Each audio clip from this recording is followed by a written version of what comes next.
저는 청년 시절에 하나님을 향해 큰 실망을 한 적이 있습니다. 하나님이 계시지 않는 것 같고, 계시기는 한데 그렇더라도 나를 위하시지는 않는 것 같은 경험을 할 때 하나님을 향해 무척 실망하고 분노했던 경험이 있습니다. 그런데 그때 하나님에게 실망했는지를 몰랐어요. 왜 그랬냐면 이 신성모독과 같은 이러한 표현을 차마 할 수 없고, 그래 믿음으로 살아야지 믿음으로 살아야지 라고 하는 하나님 뜻이 있겠지, 이런 주문 같은 말을 저 스스로에게 되뇌이면서 차마 이런 표현을 할 수가 없었던 거죠. 그렇기 때문에 하나님을 향해 화 나 있는 것조차 알지 못했습니다. 그렇지만 제 마음속은 계속 답답하고 짜증이 나고 힘이 들고 예배를 드려도 시원하지 않는 이러한 마음 가운데 있었어요. 그때 서점에 갔는데 책 하나가 딱 놓여 있었고, 그 책 제목이 저의 마음을 확 사로잡았습니다. 필립 얀시가 쓴 책인데요, 제목이 뭐였냐면 하나님 당신께 실망했습니다 라는 책이에요. 제가 이 책 제목을 딱 보는 순간 제 마음이 뻥 뚫리는 것 같았습니다. 내가 차마 말하지 못했는데 누가 제 대신 이야기를 해주는 그런 시원함, 원인을 알지 못했던 답답함이 갑자기 해소되어지는 느낌. 그래서 단숨에 책방에서 그 책의 내용을 다 읽고 값을 지불하고 또 가지고 와서 또 읽었던 기억이 납니다. 욥기에 대한 내용이었는데요, 하나님 숨어 계시는 하나님, 역사하지 않는 하나님, 우리의 기도에 침묵하시는 하나님에 대해서 정말 잔잔하지만 또 묵직하게 쓴 내용입니다. 여러분은 혹시 살아가시면서 하나님을 향한 찬양과 경배로만 가득하십니까? 하지만 주위를 둘러볼 때 때로는 삶을 살아가면서 하나님을 향해 실망하거나 하나님께 화가 나는 경우들을 간혹 보게 됩니다. 그러면 왜 우리에게는 이런 일들이 일어날까요? 성경은 이러한 현상에 대해서 어떻게 얘기해주고 있을까요? 오늘 본문에 나오는 이 요나라고 하는 사람은 참 독특한 인물입니다. 보통 선지자라고 얘기하면 자신의 생각과 뜻이 다르다 할지라도 하나님이 말씀하시는 것에 순종하고 어쩔 수 없이라도 그것에 따라가는, 그리고 한 영혼을 위해서 눈물을 흘리거나 변화되지 않는 세상을 향해서 울분을 토하고, 엘리야도 하나님 앞에 나 죽여주십시오 라고 요나처럼 얘기했지만 그거는 하나님 말씀대로 다 했는데 세상이 변하지 않습니다. 이런 막 가슴 답답함에 나는 부족하니까 죽여주십시오 이렇게 얘기를 하지 않았습니까? 그런데 이 요나는 처음부터 완전 삐딱선을 탑니다. 하나님의 말씀을 거역하는 것부터 시작을 해요. 이런 선지자는 듣도 보도 못했습니다. 니느웨로 가서 하나님의 말씀을 전하라는 명령에 불순종합니다. 그래서 아예 반대쪽 땅끝이라고 얘기하는 다시스로 가는 놀라운 행동을 하죠. 그리고 도망가던 그 배에서 하나님이 보내신 풍랑을 만났을 때에도 그 자리에서 그게 하나님이 자기 때문에 주신 풍랑이라는 걸 알았거든요. 그러면 그 자리에 엎드려서 하나님 앞에 회개하고, 하나님 잘못했습니다, 제가 다시 돌아가겠습니다 라고 기도해야 되는데 선원들에게 뭐라고 얘기하면 날 던져서 죽이라고 얘기합니다.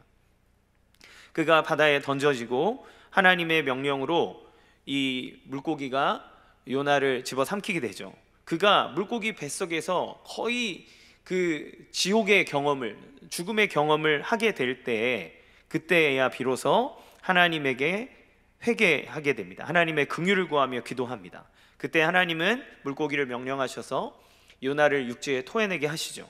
그런 상황까지 가고 나서야 비로소 이 요나는 하나님의 말씀을 따라 니느웨로 가서 전하기 시작합니다. 그런데 하나님의 말씀을 전할 때 너희 죄가 너무 커서 40일 후에 하나님의 심판이 있을 것이다, 니느웨가 무너질 것이다 라고 선포했어요. 그런데 놀라운 일이 일어났습니다. 이 악독하고 너무나 교만한 민족인 아수르의 수도인 니느웨의 백성들에게 전 민족적인 회개 운동이 일어나기 시작한 겁니다. 이건 정말 놀라운 일이죠. 이런 일은 갑자기 일어날 수 없습니다. 하루 선지자가 전했는데 그 민족 전체가 다 같이 회개하는 운동이 일어났다. 이건 기적이죠. 그러면 선지자의 반응이 어떠해야 될까요?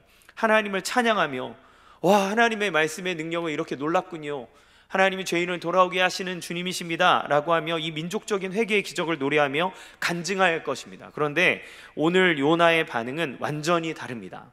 1절 말씀에 보니까 요나가 매우 싫어하고 성내며 이렇게 얘기를 해요. 요나는 왜 화가 났을까요? 지금 이 요나는 자기가 생각하고 있는 생각의 방향, 그리고 자기가 갖고 있는 신학, 그리고 자기가 이 선지자로 살아오면서 가지고 있는 신념과 전혀 다른 하나님을 만나고 있기 때문에 그렇습니다. 하나님의 일하심은 선한데 그가 생각하고 있는 방향과 신념과 신학이 하나님과 배치되고 있는 상황인 거죠. 그는 하나님의 첫 번째로 어떤 부분에 화가 났냐면 하나님의 말씀의 능력에 화가 났습니다. 요나가 생각한 것은 무엇이냐면 하나님의 정의가 이루어지는 거예요. 하나님의 정의는 뭡니까? 당신의 택하신 백성 이스라엘을 위협하는 모든 원수들을 진멸하고 하나님의 백성들을 구원하는, 그리고 그 하나님을 따르지 않는 악한 민족들을 하나님이 심판하시는 것이 정의다라고 생각을 했습니다. 그래서 그가 전했던 메시지를 보면 알 수 있어요. 요나서 3장 4절 말씀에 이렇게 나옵니다. 요나가 그 성읍에 들어가서 하루 동안 다니며 외쳐 이르되 40일이 지나면 느느웨가 무너지리라 하였더니, 그런데 이 3절 말씀을 보잖아요. 이 니느웨를 사흘길이라고 얘기해요. 그러니까 사흘을 걸려야 구석구석 다니면서 전할 수 있는 거리임에도 불구하고 하루 동안 이 말씀을 전합니다. 건성으로 전한 거죠. 그리고 그들에게 회개의 기회를 이야기하지 않습니다. 너희가 무너질 거다라고 멸망에 대한 선포를 해요. 그러니 돌이켜라, 회개해라 라고 메시지를 던지지 않습니다. 그가 원하는 것이 무엇인지가 이 메시지를 통해서 명확하게 드러나죠. 나는 너희가 구원받기를 원치 않는다. 나는 너희가 하나님의 심판을 받아 마땅한 존재라고 생각한다. 그러니 이 심판의 메시지를 받아라. 그리고 구석구석 전하지도 않고 4분의 1 정도의 시간만 3분의 1 정도의 시간만 할애해서 사람들에게 전합니다. 너희가 이제 곧 무너질 거다. 너희는 멸망당할 거다. 너희의 악한 죄로 인해서 너희는 멸망당할 거다라고 얘기를 합니다. 그리고 4장 오늘 말씀의 이 뒷부분에 보면 하나님과의 대화가 끝나고 난 다음에 요나는 동산 위로 올라가, 그러니까 성읍 밖으로 나가서 이 성읍이 어떻게 될지를 구경하고 있습니다. 하나님이 심판할 것에 대해서 기대를 하고 있다는 거죠. 그런 모습을 통해서도 이 요나가 이 니느웨를 향해 가지고 있는 마음과 생각이 어떠한지를 분명히 알 수 있죠. 그런데 말도 안 되는 니느웨의 회개 운동이 일어났고 하나님께서는 그들의 회개를 받으시고 재앙을 거두셨습니다. 많은 성경학자들이 니느웨의 백성들의 한 회개가 그리스도 안에서, 그러니까 하나님의 긍휼하심과 또 하나님의 참된 자비를 구하는 그러한 진정한 회개는 아니라는 표현들을 많이 합니다. 그럼에도 불구하고 그들이 여러 신 중에 하나인 하나님이라 할지라도 하나님에게 자기의 악함을 회개했을 때 하나님은 그 회개, 불완전한 회개조차도 받아주시는 분이라고 얘기를 하죠. 그러니까 이 요나는 자기의 신학과 신념과 이 모든 생각을 다 통틀어 생각했을 때 하나님의 말씀에 했던 그 말이 받아들여진다는 사실에 대해서 인정하기가 싫은 겁니다. 하나님의 말씀은 한 민족 전체를 바꿀 수 있는 능력이 있습니다. 아멘입니까? 예, 하나님의 말씀이 선포될 때 그곳에는 죽음에서 생명으로, 그리고 질병에서 나음으로, 우리의 절망에서 소망으로 바뀌어지는 능력이 있는 줄로 믿습니다. 그런데 문제는 무엇입니까? 그 말씀의 능력이 내가 원하는 방향이 아닌 다른 곳으로 흘러갈 때 우리는 찬양이 아니라 불평하게 될 수 있다는 겁니다. 우리는 기도할 때에 약속의 말씀을 붙잡고 기도하죠. 그런데 이 약속의 말씀이라 할지라도 하나님의 말씀의 의미와 하나님의 뜻이 어디에 있는지 알지 못하면 우리는 그 말씀을 부적처럼 가지고 나를 위해서 사용하는 우상과 같이 여길 수 있다는 사실입니다. 내 생각에 사로잡혀 있을 때 하나님의 뜻대로 이루어지면 내 뜻이 아니기 때문에 당황스럽게 되는 거죠. 예를 들면 이렇습니다. 원수를 벌해달라고, 그를 심판해달라고, 나를 괴롭히는 저 상사를, 나를 괴롭히는 저 가족들을 하나님 어떻게든 좀 잘못되게 해주세요 라고 막 원수를 위한 기도를 했는데 하나님은 내가 기도하면 기도할수록 원수를 사랑하라는 마음을 계속해서 주시고 그를 사랑할 조건들을 나에게 보여주실 때 우리는 거부하고 싶은 마음이 듭니다. 그런데 갑자기 내가 아무 복수도 하지 않았는데 내가 하고 싶은, 쏟아내고 싶은 말이 이렇게 많은데 갑자기 그 사람이 나에게 와서 용서를 구할 때, 회개를 구할 때 우리는 당황스럽게 되죠. 또 내가 원하는 것을 두고 하나님 나는 이 진로를 가기 원합니다 라고 계속해서 기도하는데 하나님 나는 다른 길로 인도했을 때, 어느 선교사님이 그 얘기를 하더라고요. 그 선교사님들의 통계를 보면 거의 80에서 80% 이상의 선교사님들이 자기가 두고 기도하던 나라로 못 간대요. 하나님이 방향을 계속 바꾸시더래요. 그래서 지금 우간다에서 선교하고 계시는 방진호 선교사님도 우간다라고 하는 아프리카 대륙을 한 번도 생각한 적이 없는데 하나님이 자기가 기도할 때 방향을 그렇게 인도하실 때 상당히 당혹스러웠다는 이야기를 하고 그것에 대한 증거를 얻기 원했다는 이야기를 듣습니다. 그러니까 우리는 하나님의 말씀에 능력이 있는 것은 너무 좋은데 그 말씀의 능력이 내가 원하는 방향대로 되어지는 것이 아니라 나를 바꾸려고 할 때, 그때 우리는 하나님에게 짜증나기도 하고 화가 나기도 한다는 거죠. 두 번째, 요나는 하나님의 인자하신 성품에 화가 났습니다. 악한 자를 심판하지 않으시고 그들이 회개했다고 해서 완전한 회개가 아님에도 불구하고 그 회개를 받아주시는 하나님을 인정할 수가 없었던 거죠.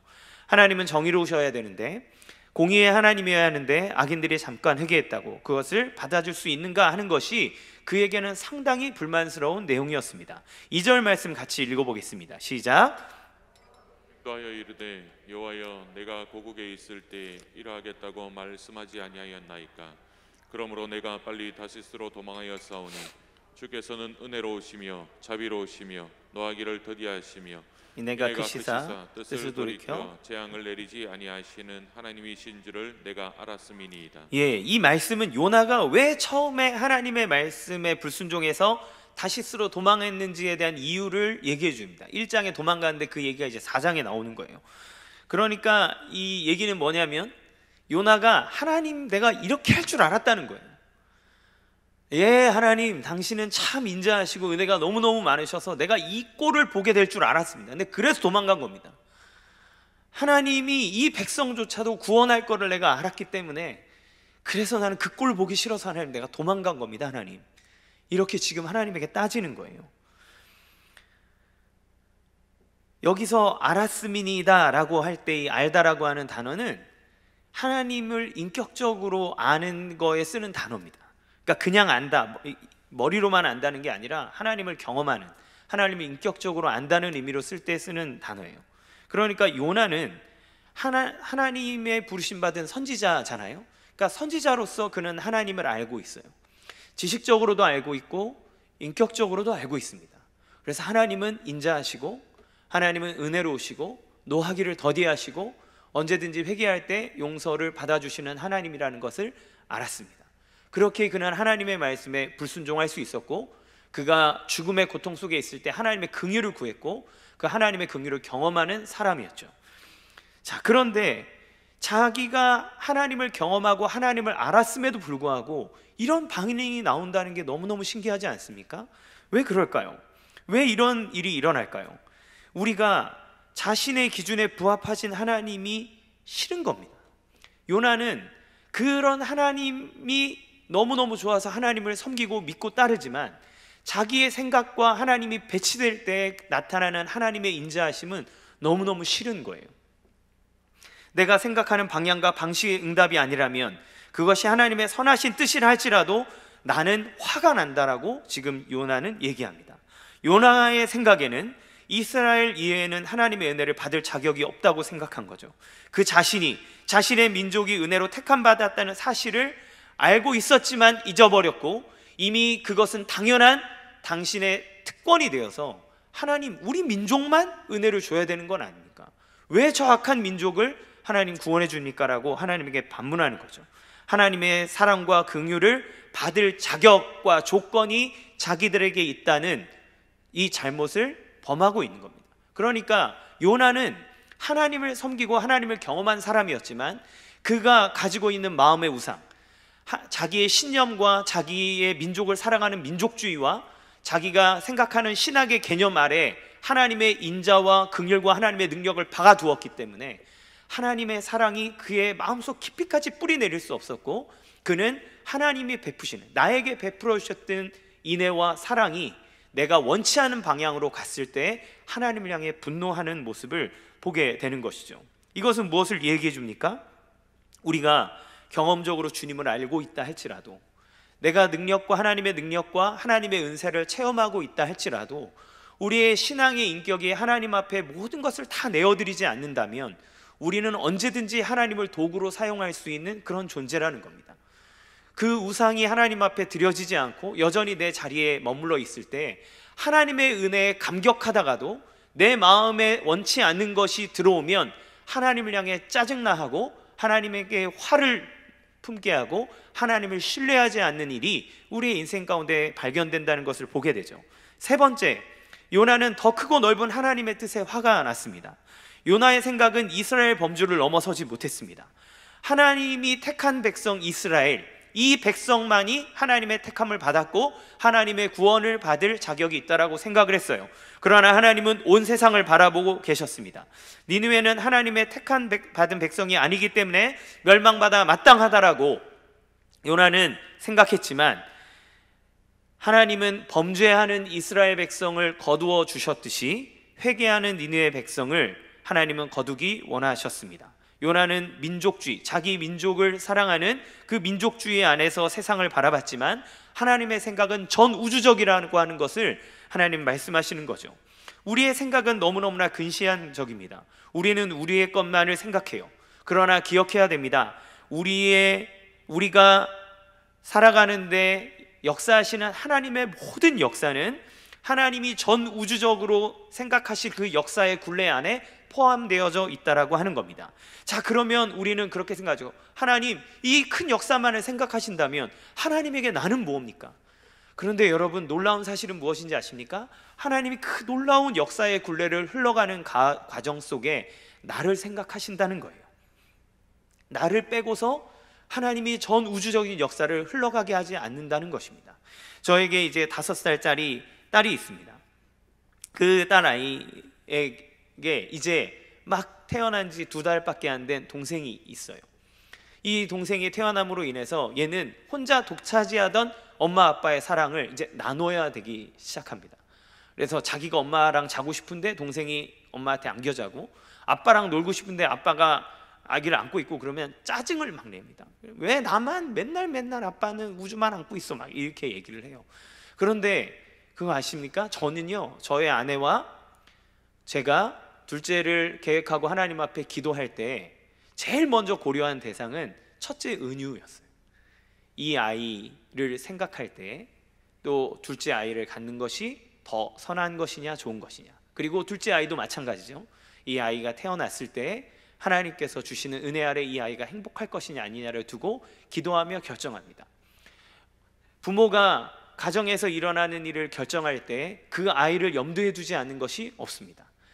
그 아이는 지금 당장 자기에게 일어나는 부모의 사랑과 그 무언가를 갈구하며 그것이 충족되지 않을 때 짜증내고 힘들어하지만, 그러나 사실은 부모는 생활의 모든 패턴과 삶에 살아가는 방향과 모든 것을 그 아이를 생각하며 계획하고 기도하고 준비합니다. 큰 굴레 속에서 생각한다 그래서 개인이 무시되는 것이 아니라 하나님의 커다란 역사의 굴레 속에서 그것을 이루어 가실 때 그것이 우리의 인생과 삶 가운데 얼마나 선한 영향력을 끼치는지를 하나님은 생각하시고 그것에 대해서 일을 이루신다는 것을 알아야 된다는 거죠. 그러나 우리는 우리 개개인만을 생각하고 우리가 원하는 방향대로 이루어지지 않을 때 하나님이 나를 과연 사랑하는가? 하나님은 나보다 다른 사람을 더 사랑하는 것 아닌가? 하나님의 이 큰 생각은 나는 내버려두고 나는 그저 한 조각에 불과한 것이 아닌가? 하나님의 일을 이루기 위해서 나를 소모품처럼 버리는 것은 아닌가? 라고 생각할지 모르지만 하나님은 그 커다란 역사의 굴레를 움직이는 과정 속에 하나님의 백성과 당신의 자녀를 향한 계획과 뜻이 담겨져 있다는 것을 성경은 계속해서 얘기하고 있다는 거예요. 그래서 사람들은 자기 안에 있는 근시안적인 생각에 갇혀 있기 때문에 하나님의 큰 뜻을 알지 못할 때가 너무나 많습니다. 사도행전에서 예수님이 승천하시고 사람들에게 이야기합니다. 예루살렘과 온 유대와 사마리아와 땅 끝까지 이르러 내 증인이 되리라 라고 명령하셨습니다.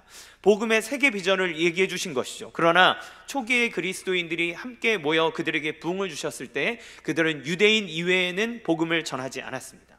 그들이 흩어져 있을 때에도 유대인들에게만 복음을 전했어요.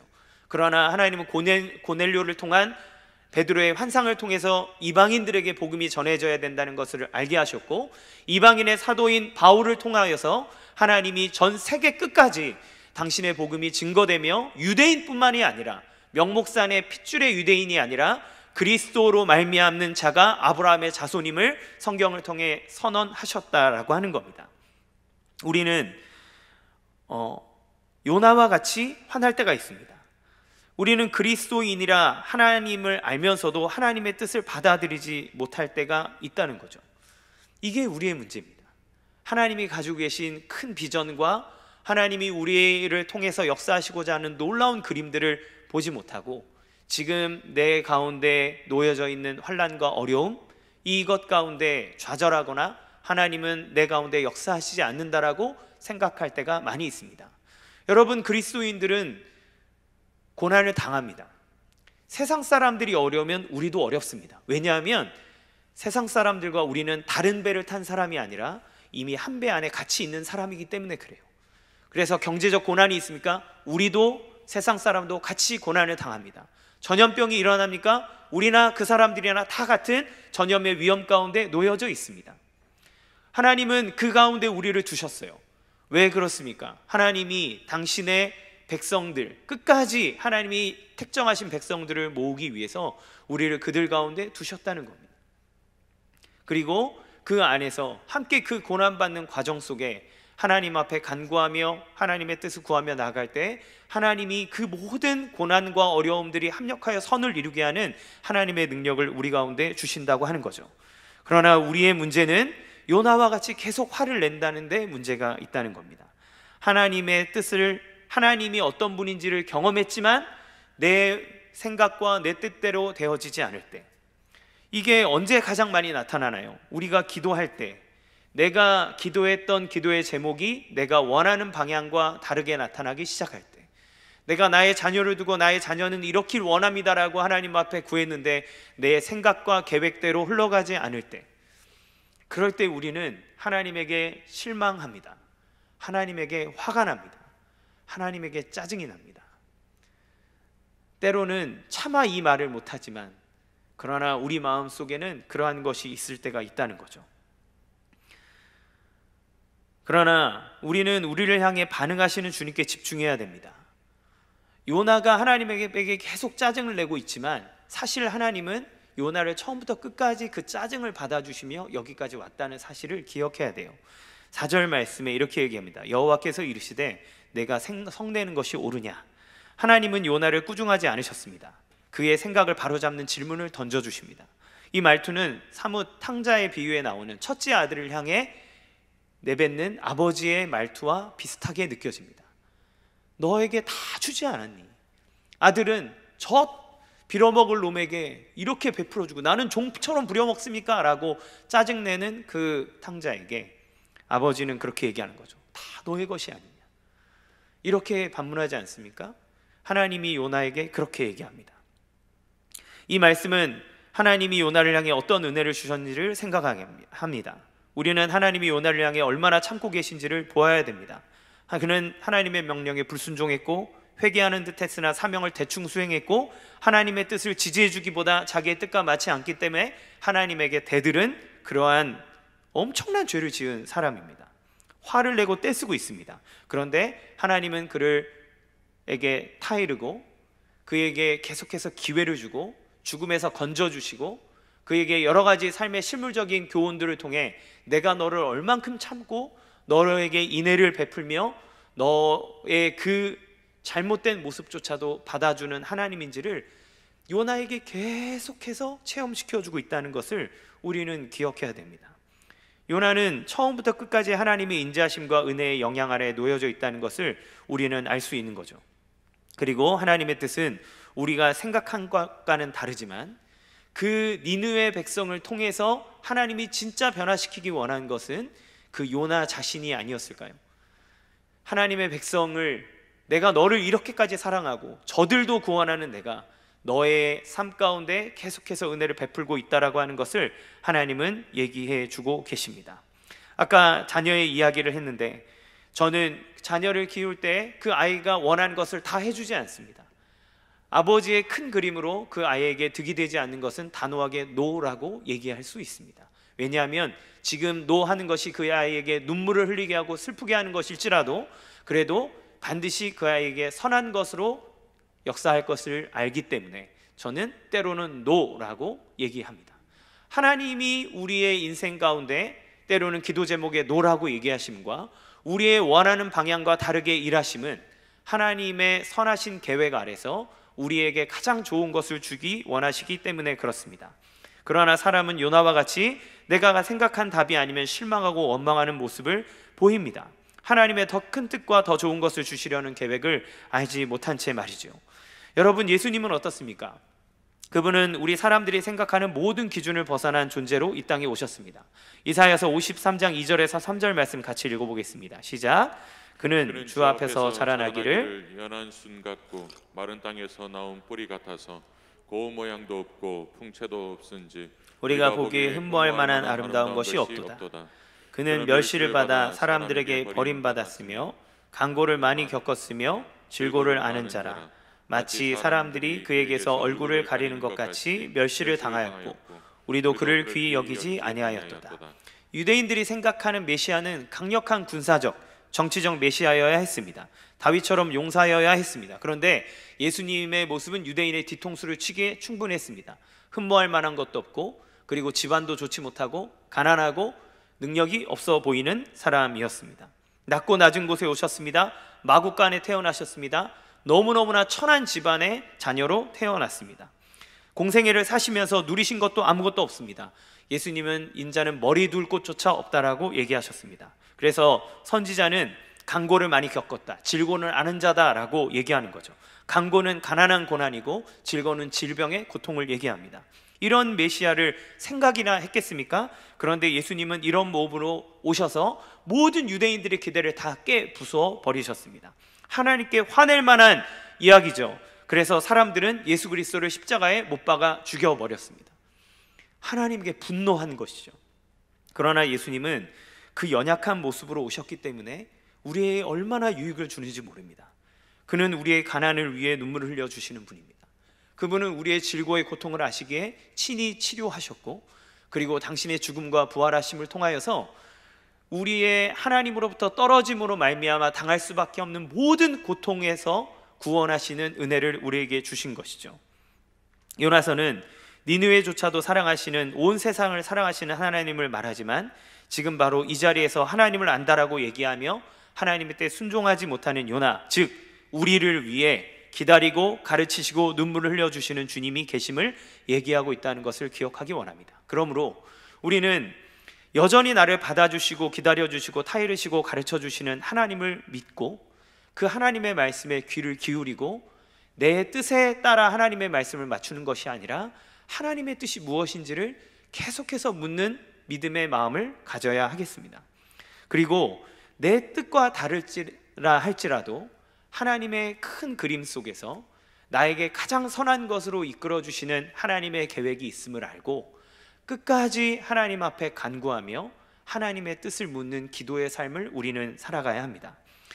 하나님은 합력하여 아름다운 서원을 이루시는 분이라고 얘기했습니다. 요셉이 팔려갔을 때 뭐라고 기도했을까요? 하루속히 아버지 집에 돌아가게 해달라고 기도하지 않았을까요? 성경에 그런 내용은 없지만 그가 종살이하며 하나님을 생각했다면 하나님 빨리 아버지 집으로 돌아가게 해주세요라고 기도했을 것 같아요. 그러나 하나님은 요셉을 애굽 땅에 두셨습니다. 왜냐하면 요셉을 통해서 세상의 온 기근을 막으셔야 했고, 요셉을 통해서 야곱의 가족이 애굽으로 들어와 큰 민족을 이루게 하는 하나님의 뜻이 있었기 때문입니다. 여러분, 고난의 터널을 지나가고 계십니까? 여러분의 기도가 하나님의 뜻과 여러분의 생각이 다르다고 생각하십니까? 그때 하나님을 신뢰하십시오. 낙심하지 마십시오. 하나님이 여러분을 향해 가지고 계신 가장 선하신 뜻이 있다는 것을 기억하십시오. 그리고 묵묵히 주님 앞에 나아갈 때 하나님께서 우리를 설득시키시고 우리를 선한 길로 이끌어 주시고 당신의 예비하신 선한 약속을 반드시 이루어 주실 줄로 믿습니다. 그러한 은혜와 그러한 능력과 기도의 응답을 누리는 여러분의 삶이 되시기를 주님의 이름으로 간절히 축원합니다. 이 시간 같이 함께 찬양하기 원하는데요, 내가 주인 삼은 모든 것 내려놓고 우리 같이 함께 찬양하면서 우리의 마음에 하나님보다 우선되게 놔두었던 모든 죄된 것들, 우상들 다 주님 앞에 깨어놓는 시간을 갖기 원합니다. 우리 같이 함께 찬양하겠습니다.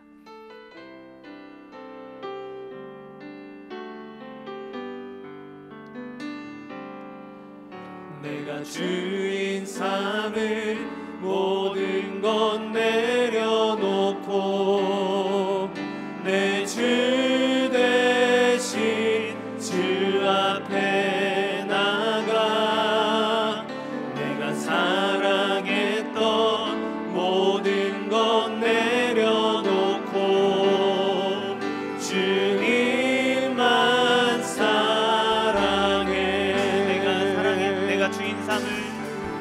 내가 주인 삼은 모든 것 내려놓고 내 주 대신 주 앞에 나가 내가 사랑했던 모든 것 내려놓고 주님만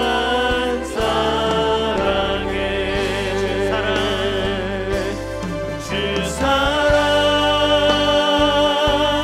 거친 풍랑에도 깊은 바다처럼 나를 잠잠케 해. 주 사랑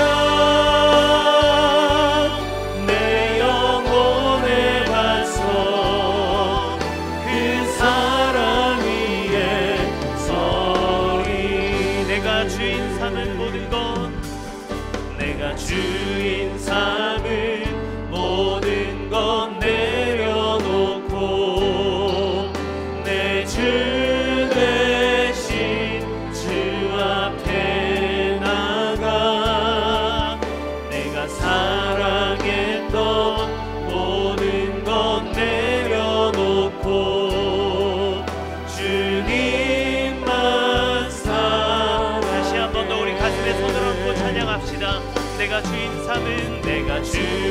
삼은 모든 것 내려놓고 내 주 대신 주 앞에 나가 내가 사랑했던 모든 것 내려놓고 주님만 사랑. 다시 한번 고백합시다. 내가 주인 삼은 모든 것을 내가 주인 삼은 모든 것 내려놓고 내 주 대신 주 앞에 나가 내가 사랑했던 모든 것 내려놓고 주님만 사랑해. 주 사랑